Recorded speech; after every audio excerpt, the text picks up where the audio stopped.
C'est parti! Salut tout le monde, je suis ravie de vous retrouver aujourd'hui dans une nouvelle vidéo qui sera un petit point lecture. J'en ai quelques-uns à vous tourner, j'ai beaucoup de retard, donc on va commencer sans plus tarder. Dans cette vidéo, je vais vous présenter 4 lectures que j'ai effectuées il y a déjà un petit moment de cela, et sincèrement, il y en a certaines, j'ai déjà tout oublié. Ça sera une vidéo un petit peu mix, hein. Il y aura du thriller, cozy mystery et un ouvrage graphique, et je vais commencer par l'ouvrage graphique, comme ça je vous parle d'une de mes meilleures lectures, je crois que c'était en octobre. Il s'agit du livre sur les Ouïghours, un peuple qui refuse de mourir. Il était dans les sorties littéraires d'octobre et je vous disais qu'il me faisait extrêmement envie. Je me le suis procuré. C'est chez Marabule, les éditions Marabout, et donc c'est un roman graphique, hein, avec des illustrations sous forme d'aquarelle. Donc c'est de Éric Darbray qui est donc le scénariste et le principal protagoniste de cette BD, et Elliot Frankes qui est en fait le dessinateur, ou plutôt le peintre, puisque tout est présenté sous forme de très belles aquarelles, quoique un peu tristoun, mais ça se prête bien par rapport à la thématique, puisque c'est une thématique qui est extrêmement poignante. On force le trait, hein, au niveau du dessin pour vraiment représenter la misère de ce peuple ouïghour. Donc le peuple ouïghour, c'est une population turque qui vit dans la province du Xinjiang en Chine, la prononciation à 2 balles. Et avant que l'assaillant chinois n'arrive pour opprimer le peuple ouïghour, c'était un peuple qui vivait selon des traditions, dans une totale liberté. Et malheureusement, aujourd'hui, les Ouïghours sont victimes d'une oppression, d'emprisonnement forcé, de surveillance de masse. Ils n'ont absolument aucune liberté, ils sont exploités sur les champs notamment, ou dans des usines.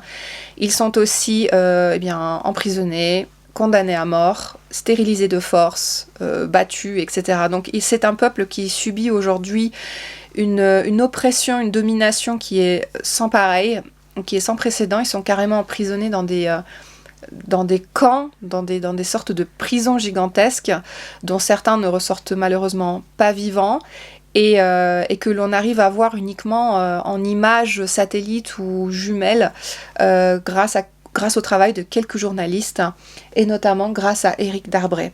Je vais vous lire la 4e de couverture, elle résume très bien l'esprit en fait de cette bande dessinée, que j'ai vraiment beaucoup aimé, parce que j'ai appris des choses sur le drame ouïghour, notamment sur le déroulement des événements. Le drame ouïghour. J'étais là quand les premières grandes manifestations ont été réprimées dans le sang.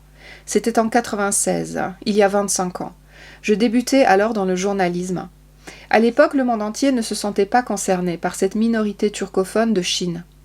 J'étais là aussi quand les Chinois ont commencé à stériliser de force les femmes ouïghours.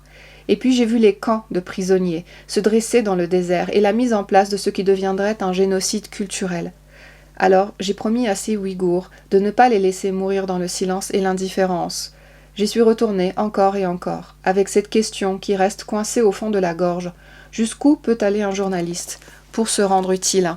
Donc un travail d'enquête absolument remarquable, dans lequel Éric Darbray a rencontré les bonnes personnes sur son chemin, qui l'ont aidé malgré la peur, malgré les dangers que cela représentait, pour pouvoir approcher un petit peu plus le peuple ouïghour et faire parler d'eux dans le monde entier, puisque les politiques ne s'en préoccupaient pas à l'origine.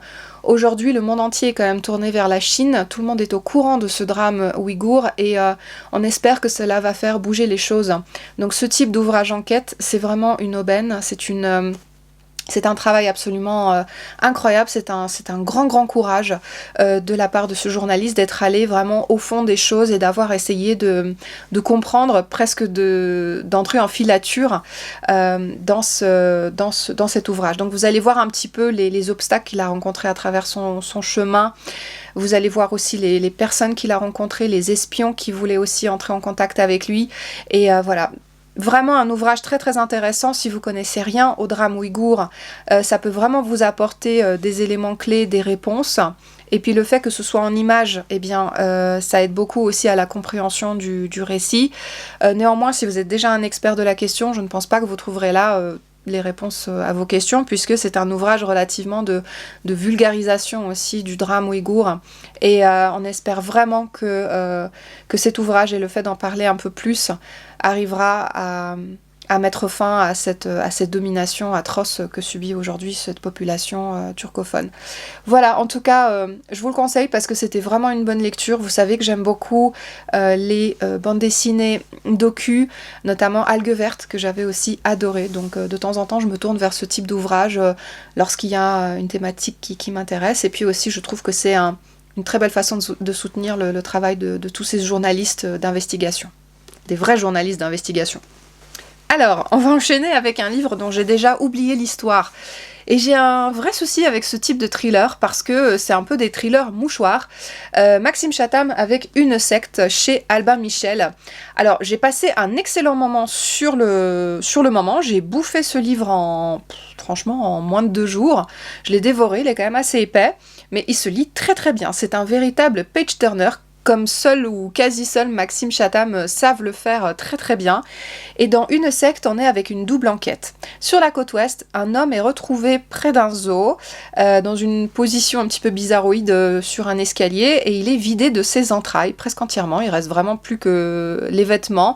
On a beaucoup de mal à l'identifier d'ailleurs. Et un détective, un inspecteur qui s'appelle Atticus Gore, va enquêter sur cette mort mystérieuse. Au bout de quelques temps, il va commencer à se demander si ce ne serait pas l'œuvre des insectes dont on retrouve des énormes tas éparpillés un petit peu partout près du corps.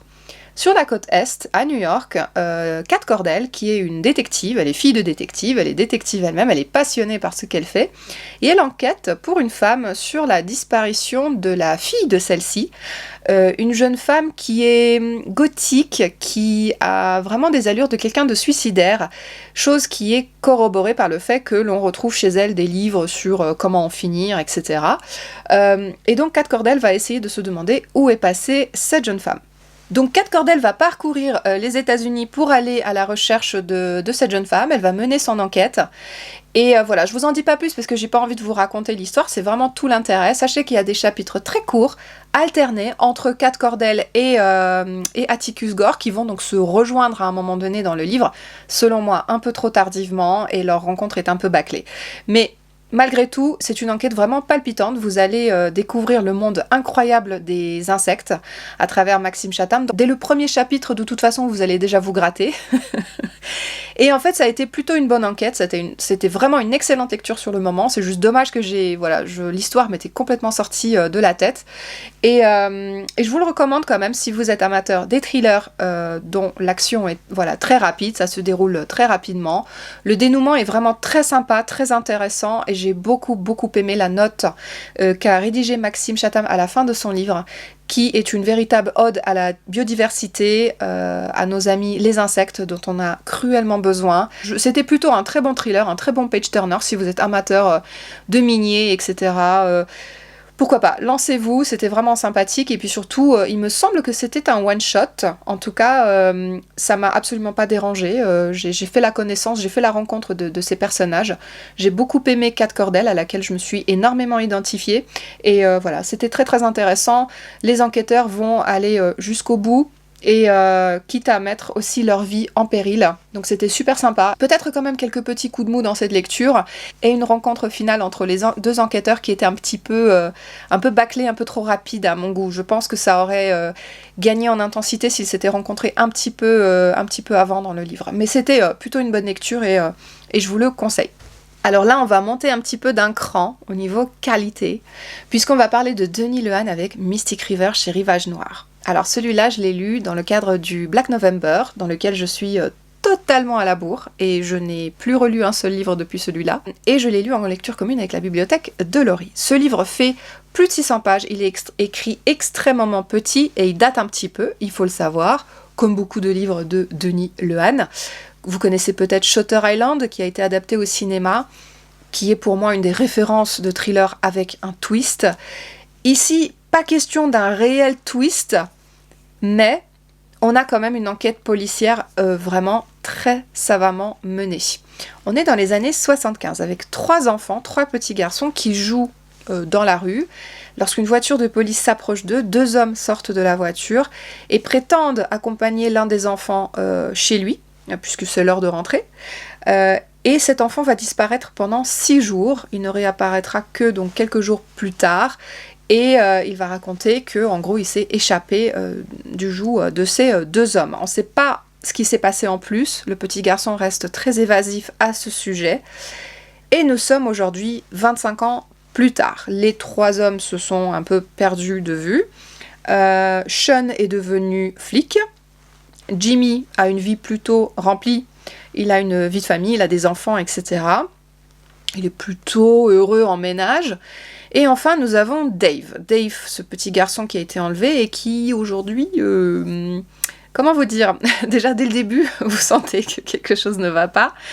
Et Dave, il arrive chez lui, couvert de sang, et il annonce à son épouse, voilà, j'ai commis une énorme bêtise. Vous n'en savez pas plus, rassurez-vous, et je vous en dirai pas beaucoup plus, à part que une jeune femme a disparu. Et cette jeune femme, aujourd'hui, n'est autre que la fille de Jimmy. Donc, est-ce qu'on va retrouver la fille de Jimmy? Bien sûr, c'est Sean qui va s'en occuper de cette enquête-là. Ça va rendre les choses d'autant plus compliquées et on est dans une Amérique très très noire. Hein, ce roman, vous avez des mises en situation qui sont des descriptions de la société, des rapports entre ces familles, entre voisins, c'est assez glauque. Il a une façon d'écrire extraordinaire, Denis Lehane, vous ennuyez pas. Il faut quand même rentrer dans cette lecture et puis ça part sur une enquête qui est assez classique, si vous voulez. Donc avec cette écriture légèrement désuète, une enquête un peu classique, je me suis un petit peu ennuyée par moments.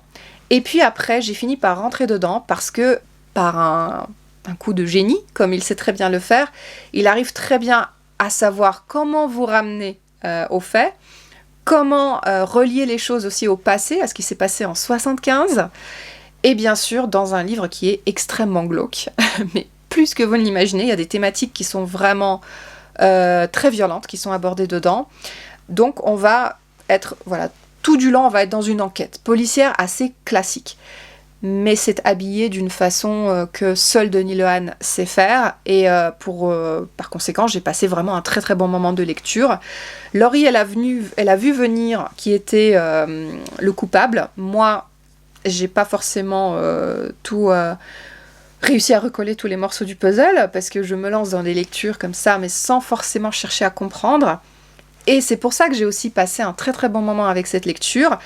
Est-ce que je l'ai préféré à Shutter Island? Non, parce que Shutter Island, il y a quand même cette grosse dimension aussi présente psychologique, mais aussi ce gros twist qui m'avait vraiment laissé sur les fesses. Donc, mais je vous conseille quand même Mystic River, si vous connaissez le film, si vous connaissez l'histoire, ou si vous voulez la découvrir. Franchement, lancez-vous dans l'écriture de Denis Lehane, parce que c'est très particulier, et c'est très prenant, et c'est vraiment de la littérature policière, mais de haut vol. Et là, on va redescendre, mais plus bas que terre. Je suis navrée. Je suis tellement navrée pour les éditions Albin Michel que pourtant j'aime beaucoup. Mais j'aime bien les cozy mystery. Je trouve ça très sympa. Mais alors celui-là, c'est pas passé. C'est-à-dire que Agatha Raisin, j'avais déjà lu le premier tome qui s'appelait Quiche Fatale, que j'avais plutôt bien apprécié. L'enquête moyennement, mais le personnage d'Agatha m'avait semblé plutôt agréable. C'est une femme qui est assez libérée, qui arrive un jour à la campagne pour se détendre. Et puis il y a ces vieux démons qui vont la tourmenter. Elle a toujours envie de résoudre des enquêtes. Donc lorsqu'il y a des meurtres dans son village ou dans les villages voisins, et ben c'est elle qui va aller sur place pour enquêter. Je l'ai trouvée très audacieuse, cette femme, je l'ai trouvée rigolote, elle est assez libérée, assez délurée aussi. Donc j'ai tout de suite accroché avec le personnage. Et puis, j'ai décidé d'acheter ce tome 28 pour le lire dans le cadre d'Halloween. J'avais envie d'un livre qui parle d'Halloween et des sorcières. J'ai donc acheté Chasse aux sorcières, et là, malheureusement, ça l'a pas du tout fait. C'est-à-dire que non seulement l'enquête ne m'a pas transportée, je trouve que c'est du déjà vu et du déjà revu. En gros, on retrouve des femmes suspendues à un arbre qu'on appelle l'arbre aux sorcières. Coucou, j'ai encore avalé ou perdu un bout de vidéo, je suis désolée, donc je vais conclure comme ça façon vlog. Donc je vous disais donc que c'est une enquête très très banale, c'est du pré-mâché, et puis surtout le personnage d'Agatha Raisin a commencé à paraître très antipathique en fait pour moi. Elle insulte tout le monde, les femmes comme les hommes. Elle reste d'ailleurs avec un homme avec lequel elle a pas forcément très très envie de rester, mais juste pour le fait de rester avec quelqu'un, alors qu'elle se prétend quand même féministe. Elle traite pas tome très très bien d'ailleurs. Et puis, tout le personnage est assez antipathique, j'ai trouvé un peu brusque, un peu presque à côté de ses pompes en fait. Il y a de l'humour, mais c'est souvent en dessous de la ceinture et c'est mal amené, c'est mal fait. Et puis bien sûr, je me souviens maintenant pourquoi je n'ai pas aussi accroché à l'enquête de la quiche fatale, ni à cette 28e enquête d'ailleurs. C'est tout simplement parce que l'autrice MC Beaton a une écriture assez brouillonne. Et en fait, je n'arrive pas à rentrer dedans, je trouve pas les phrases harmonieuses, je ne trouve pas que ce soit fluide. Donc c'est pour ça qu'en fait, pour moi, je vais à l'avenir complètement passer à côté de la saga Agatha Raisin. Peut-être que je vais le déposer dans des boîtes aux livres, mais vraiment, là, j'ai dépensé clairement 14 balles pour rien et je n'ai rien appris. Ça m'a ennuyé, ça m'a pas du tout captivé, j'ai pas trouvé ça original. Et pourtant, les cosy mystery, j'aime bien, hein, que ce soit en série télé ou même en bouquin. Mais là, vraiment, c'est à côté de la pompe, comme elle dirait Christina Cordula, hein, tu vois. Donc vraiment, non. Pour moi, c'est pas mon genre de littérature déjà à la base, mais je pense qu'il y a du mieux dans du cosy mystery. N'hésitez pas à me dire si vous en lisez de temps en temps. Et voilà, bah, pour moi, c'en est tout avec Agatha Raisin. Retenez vraiment de cette vidéo le peuple ouïghour si vous êtes intéressé par le sujet. Et également Denis Lehane qui est vraiment de la très très belle littérature. Bah, merci beaucoup d'avoir visionné cette vidéo. Désolée pour le petit désagrément de fin. Je vous retrouve dans une prochaine vidéo qui sera également un point lecture parce que j'en ai beaucoup qui sont en retard. N'hésitez pas à regarder mon Instagram où vous avez toutes les chroniques écrites assez rapidement après que j'ai fini mes lectures, donc relativement à chaud et avec une meilleure mémoire. Donc pour ma part, il ne me reste plus qu'à vous embrasser. Merci d'avoir visionné ce petit update lecture. Je vous embrasse et je vous dis à bientôt. Salut!